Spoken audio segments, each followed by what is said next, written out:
로하! 오늘은 제가 신실한 불교 신자이신 할머니를 어떻게 전도하게 됐는지 이야기해보려고 해요. 할머니를 전도하는데 단 10분 걸렸어요. 그게 무슨 말인지 이야기를 시작하려면 먼저 전 남자친구를 말해야 돼요. 그날은 토요일이었어요. 통화로 전 남친이랑 같이 이렇게 휴일을 끼고 여행하기로 했는데 주일에 출발하자는 거예요. 그래서 제가 본 예배를 드리고 출발하자, 내가 일부 드리고 출발을 하자 라고 이야기를 했는데 자꾸 싫다고 하는 거예요. 일부 예배가 7시 반인데 예배 1시간 반만 드리고 출발하는 게 그게 뭐가 잘못이냐 라고 말을 했는데 그게 계속 제 의견을 강하게 거부하더라고요. 그때가 마침 제주 선교를 처음 다녀오고선 제가 너무너무 성령 충만해질 때라서 가뜩이나 그 전남친이 되게 싫어했었어요. 그러다 보니까 이제 말다툼을 했죠.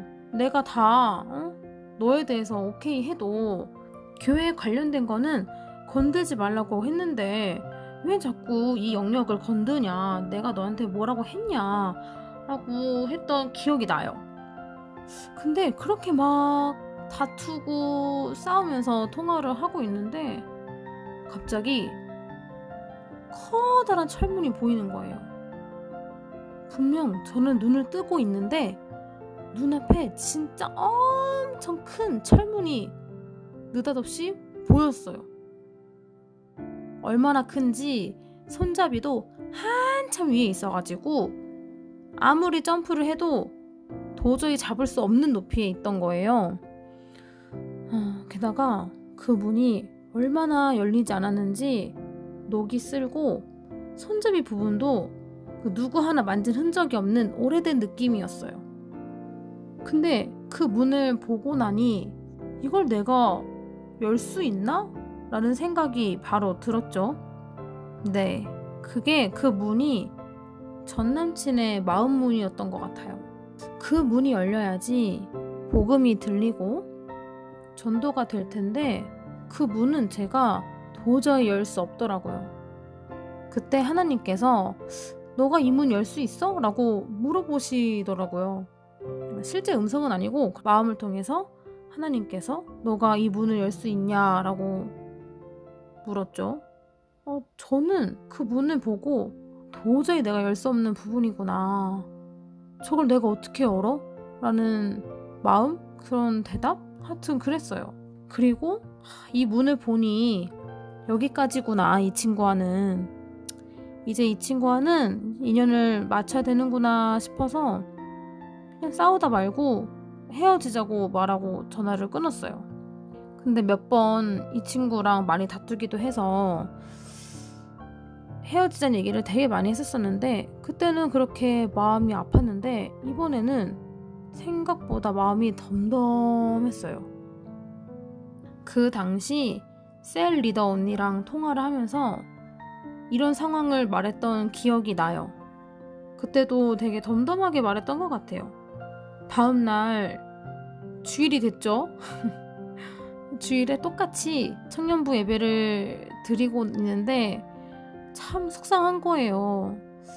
내가 얘를 전도하려고 교회도 2번 데려와보고 또 저의 첫 남자친구였고 당연히 저는 여러 번의 연애를 꿈꾸지 않았기 때문에 결혼할 거라고 생각했던 관계였어요. 게다가 무려 7년 동안 사귀었거든요. 그 7년의 시간이 너무 아깝다. 그렇다면 내가 얘를 전도할 수 없다면 좀 더 일찍 알려주셨으면 어땠을까? 그 문을 좀 더 일찍 보여줬더라면 내가 더 빨리 헤어지지 않았을까? 하나님이 원망스러웠어요. 왜 이제서야 보여주셨냐? 나는 이 친구를 구원받게 하고 싶었는데 내 7년 어떻게 된 거냐? 너무 속상하다 하고 눈물로 기도했어요. 근데 느닷없이 또 할머니 집으로 가라는 거예요. 할머니 집으로 갑자기. 어제 그 환상 이후로 또 이렇게 메시지를 받으니까 이제 무섭더라고요. 그래서 이거는 착각이야. 내 착각을 하나 보다 하고 그냥 모른 채 하고 집에 갔어요. 근데 웬걸 그 다음 주일 청년부 예배 때에도 똑같이 그러시는 거예요. 예배 끝나고 마무리 기도하는데 할머니 집을 가래요. 그래서 뭐야? 왜 또 들리지? 하나님 음성이 이렇게 들리는 거 내가 분별해야 되는데 이거 모르겠는데? 무서워 하고 또 이제 그냥 또 집에 갔어요. 근데 그 다음 주일 또 말씀하시는 거예요. 할머니 집 가라고. 이게 3번을 듣고 나니까 이제는 내가 여기서 또 안 듣고 집에 가면 더 이상 말씀하시지 않을 것 같은 거예요. 사실 제주 선교에서 노인분들 대상으로 사역을 했었는데 그때 할머니 생각이 나고 또 제주도의 할머니와 할아버지께 복음 전하고 전도하면서 우리 할머니한테 전도하는 게 이렇게 한다면 어렵지 않겠다라고 생각했었거든요. 그래서 조만간 할머니께 복음을 전해야겠다라고 다짐했었어요. 그 다짐을 들으신 건지 자꾸 그런 마음 주시니까 정말 당황스럽더라고요. 게다가 저희 할머니는 불교를 열심히 믿고 집에도 작은 불상이 있고 물그릇도 올려서 기도하는 분이셨거든요. 이렇게 맹신하는 할머니를 어떻게 내가 전하냐 이 고민이 되기 시작했죠. 그래서 저희 모태 친구랑 이야기를 나눴어요. 이런 일이 있었고 이렇게 됐고 3번째 지금 들리니까 가봐야 될 것 같은데 어떻게 할지 모르겠다. 무섭다. 이렇게 이야기 나누고 같이 기도해주고 제가 용기 내어서 바로 할머니 집으로 갔어요. 근데 그날은 희한하게도 할아버지가 먼저 방에 들어가서 주무시고 할머니 혼자 TV를 보고 계시더라고요. 불을 다 꺼놓고. 그렇게 늦은 시간이 아니었는데 할머니도 놀라셔가지고 이 시간에 웬일이냐라고 하셨어요. 처음에 이불 어떻게 뗄까 하다가 에라 모르겠다. 나 담대함 달라고 기도했으니까 담대함으로 해보자 해서 그냥 본론부터 말씀드렸어요. 근데 이게 그때 저의 생각으로는 예배 중에 하나님이 그런 말씀했다라고 말하는 것보다 할머니가 이해할 수 있게 설명드리는 게 좋을 것 같은 판단으로 그냥 꿈에 하나님께서 3번이나 할머니 만나서 하나님 믿으라고 말하라고 하셨다. 그래서 왔다 라고 했죠. 근데 그 말 듣자마자 할머니가 되게 의미심장한 표정을 지으시고 생각에 잠기시더라고요. 알고 보니까 할머니가 젊을 적에 5형제가 어릴 때 그 마을에 교회를 보냈대요. 더 얘기했던 것 같은데 다른 건 기억 안 나고 그 성탄절에 아들내미들이 뭘 준비했는지 연극 같은 거 보러 오라고 했대요. 자기한테. 그래서 가려고 했는데 할아버지가 교회를 엄청 반대해서 못 갔었다고. 할아버지는 교회 가는 거 되게 싫어한다고 엄청 반대한다고 얘기를 하셨어요.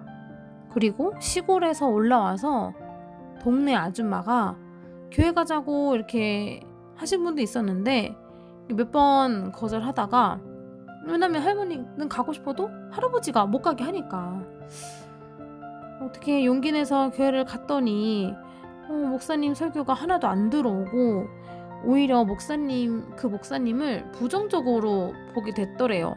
근데 이게 할머니 기준으로 말한 거라 어떨지 모르겠지만 할머니가 저에게 말씀했던 거는 목사 같지가 않았다 라고 하시더라고요.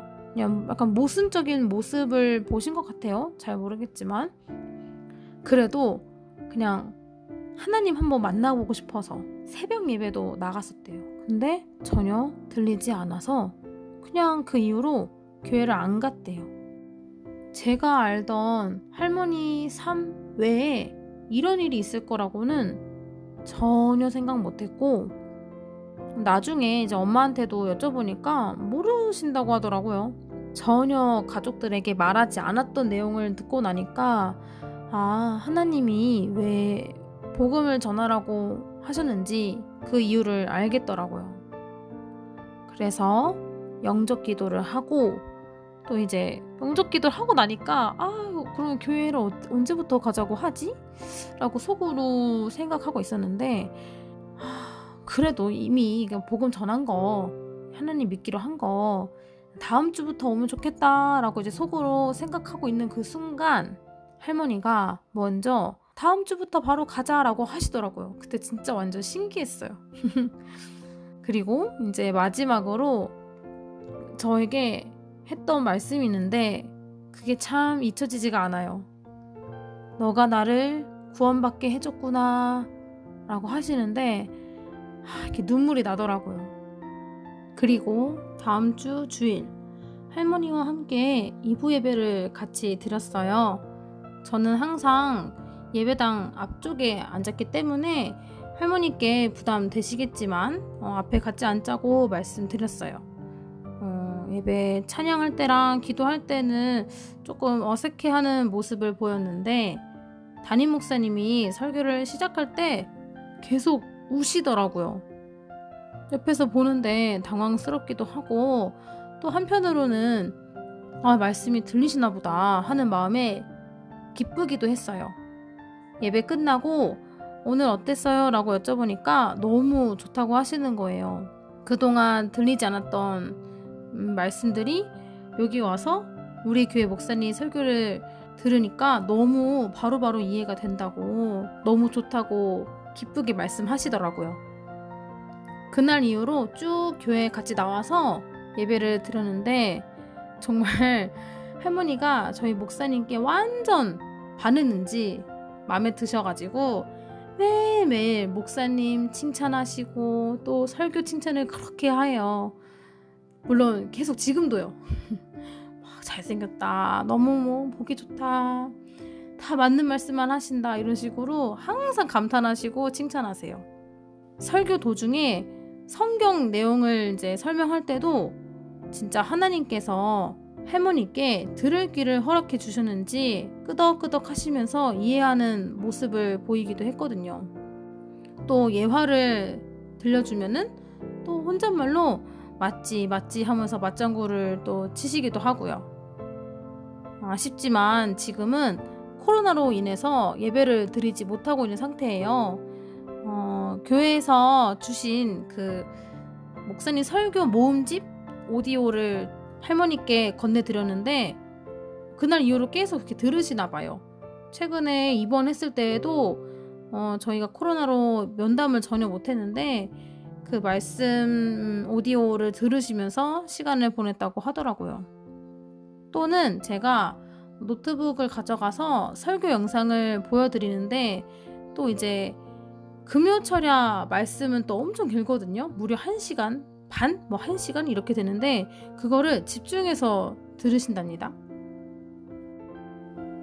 7년간의 연애 기간은 내 욕심으로 전 남친을 믿게 하려는 마음이었던 거를 깨닫게 해주셨고, 구원의 역사는 사람이 아니라 100% 하나님의 일이구나 실감했던 귀한 경험이었어요. 하나님이 택한 백성은 하나님의 때에 복음의 힘으로 바로 구원한다는 것을 눈으로 봐버린 이후로는 사람을 바라보는 시선이 확 바뀐 것 같아요.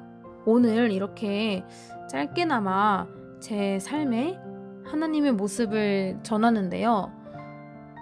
종종 이러한 영상을 업로드해서 저의 개인적으로 소소한 일기로 남기고 싶고, 또 보는 분들과도 이렇게 공유하는 시간이 되면은 너무 좋을 것 같아서 이렇게 진행해 봤습니다. 어떠셨나요? 다음에도 제가 경험했던 하나님의 일, 하나님의 모습을 또 영상을 만들어서 올려보도록 하겠습니다. 그러면 다음 영상에서 만나요. 알로바.